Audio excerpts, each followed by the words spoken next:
ನಮಸ್ತೆ ನಮ್ಮೆಲ್ಲ ಆತ್ಮೀಯವಾದಂಥ ವೀಕ್ಷಕರಿಗೆ. ಕರಾವಳಿ ಆಗ್ರೋ ಸೆಂಟರ್ ಮತ್ತು ಪ್ಲಾಂಟೇಷನ್ ಉಜಿರೆ ಈ ಸಂಸ್ಥೆಯಿಂದ ಮಾತನಾಡ್ತಿದ್ದೇನೆ.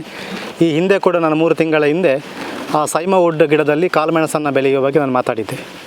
ಹಾಗಾಗಿ ರಾಜ್ಯಾದ್ಯಂತ ಉತ್ತಮ ಪ್ರತಿಕ್ರಿಯೆ ಕೂಡ ಕಂಡು ಬಂತು. ಹಾಗಾಗಿ ಕೆಲವರು ಕೇಳಿಕೊಂಡಿದ್ದೀರ, ನೀವು ಹಾಕಿದಂಥ 3 ತಿಂಗಳ ಹಿಂದೆ ತೋರಿಸಿದ ವೀಡಿಯೋಗಳನ್ನು ಈಗ ಹೇಗಿದೆ ಗಿಡಗಳು ಸಹ ತೋರಿಸಿ ಅನ್ನುವಂಥದ್ದನ್ನು ಕೇಳಿಕೊಂಡಿದ್ದೀರ. ಆ ಕಾರಣಕ್ಕೆ ನಾನು ಮಾತಾಡಬೇಕಿದ್ರೆ, ಸೈಮವುಡ್ ಗಿಡದಲ್ಲಿ ಹಾಕಿದಂಥ ಕಾಳುಮೆಣಸಿನ ಬಳ್ಳಿಗೆ 9 ತಿಂಗಳಾಗಿದೆ.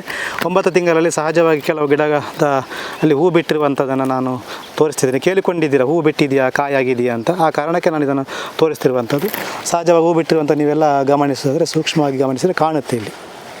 ಆದ್ದರಿಂದ ಸೈಮವುಡ್ ಗಿಡದಲ್ಲಿ ನಾವು ಕಾಳುಮೆಣಸುಗಳನ್ನ ಹಾಕ್ಕೊಂಡ್ರೆ ನಮಗೆ ಬೇಗ ಹೂ ಬಿಡಲಿಕ್ಕೆ ಸ್ಟಾರ್ಟ್ ಆಗುತ್ತೆ. ಏನಕ್ಕೆ ಅಂತ ಹೇಳಿದರೆ, ಇದರಲ್ಲಿ ಗಿಡದಲ್ಲಿ ಕಾಳುಮೆಣಸನ್ನು ಬೆಳೀಲಿಕ್ಕೆ ಬೇಕಾದಂಥ ಎಲ್ಲ ವಾತಾವರಣ ಮತ್ತು ಪೋಷಕಾಂಶ ಈ ಗಿಡದ ತೊಗಟೆಯಲ್ಲಿ ಸಿಗೋದ್ರಿಂದ, ನೀರಿನಾಂಶ ಚೆನ್ನಾಗಿರೋದ್ರಿಂದ, ಗ್ರಿಪ್ಪಾಗಿ ಹಿಡಿದಿಟ್ಟುಕೊಳ್ಳಿಕ್ಕೆ ಸಹಜವಾದಂಥ ವಾತಾವರಣ ಗಿಡದಲ್ಲಿ ಇರೋದ್ರಿಂದ ತುಂಬ ಬೇಗ ಫಸಲು ಬರಲಿಕ್ಕೆ ಸಹಕಾರಿಯಾಗುತ್ತೆ.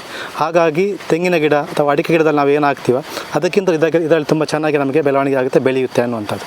ಮತ್ತು ಕೆಲವು ಕೇಳಿಕೊಂಡಿದ್ದೀರ ಸಿಮೆಂಟ್ ಕಂಬದಲ್ಲಿ ಇದಕ್ಕೇನು ವ್ಯತ್ಯಾಸ ಅಂತೇಳಿ. ಸಿಮೆಂಟ್ ಕಂಬದಲ್ಲಿ ನಾವು ಮಾಡ್ಬೋದು, ಮೇಂಟೆನೆನ್ಸ್ ತುಂಬ ಕಷ್ಟ ಇರುತ್ತೆ. ಇದರಲ್ಲಿ ಸಹಜವಾಗಿ ನಾವು ಮೇಂಟೆನೆನ್ಸ್ ಮಾಡಲಿಕ್ಕಾಗುತ್ತೆ.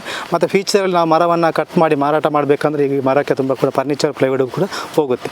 ಹಾಗಾಗಿ ನಮ್ಮ ಕರಾವಳಿ ಆಗ್ರೋ ಸೆಂಟರ್ ಮತ್ತು ಪ್ಲಾಂಟೇಷನ್ ಉಜಿರೆ ಈ ಸಂಸ್ಥೆಯಿಂದ ಇದು ಮಾಡಿಸಿರುವಂಥದ್ದು. ತಾಲೂಕಿನಾದ್ಯಂತ ರಾಜ್ಯಾದ್ಯಂತ ಕೆಲವು ಕೃಷಿಕರಿಗೆ ನಮ್ಮನ್ನು ಕರೆದು ಮಾಡಿಸ್ತಿದ್ದೀರ. ಹಾಗಾಗಿ ಇಷ್ಟೊತ್ತು ವೀಕ್ಷಣೆ ಮಾಡಿದ ಎಲ್ಲ ವೀಕ್ಷಕರು ಧನ್ಯವಾದ ತಿಳಿಸ್ತಿದ್ದೀನಿ.